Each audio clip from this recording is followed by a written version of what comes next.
Mirna, ikaw na muna rito, oh. Wala ko na dyan, ang tabagal eh. Bes! Alam mo, bilib talaga ako sa'yo, no? Basta pagkakakitaan, lahat gagawin mo. Aba, hoy, ano ka ba? Magaling talaga ako magluto, no? We. Eh, kaya nga naisipan ko na rumakit na magluto dito sa birthday ng anak ni Trining. Tama rin naman. In fairness, tingnan mo, kikita ka na, magagamit mo pa yung skills mo. Amazing! At saka, meron na tayong iuwing ulam. Meron akong dalang container dyan. Ay! Hindi na tayo mamumroblema ng ating tanghalian at saka hapunan. Isang linggo yun. Talaga namang mabuti. Talaga nun talaga yan.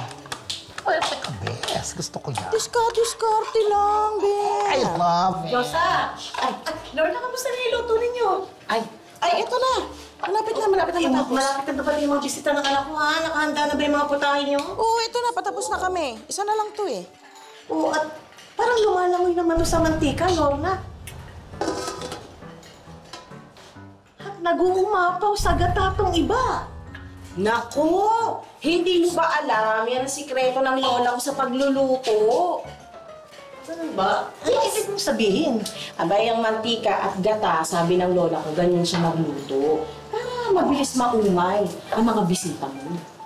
Ibig sabihin, mabilis silang mabusog. At hindi na sila magra-round 2. Ay, mas mainam, mas maraming matitirang ulam sa'yo. Really?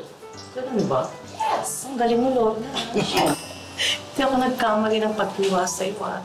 Pero, hindi kaya atakihin ng high blood naman yung bisita ng mga anak ko dyan sa luto mo. Naku! Hindi totoo yun.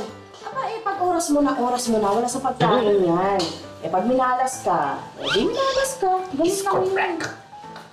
Tama ka naman doon.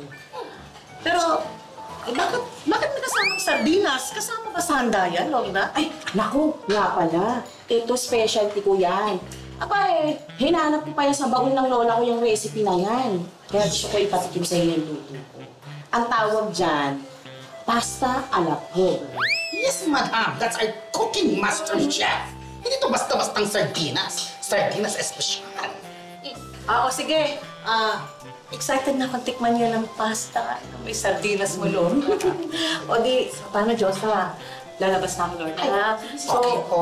sarap ka ninyo, ha? Sarap ka ninyo. Ayaw mo na kayo sa mga ako, Lorna. Sige, maiwan ko na kayo, ha? Salamat. Sige. Talaga naman.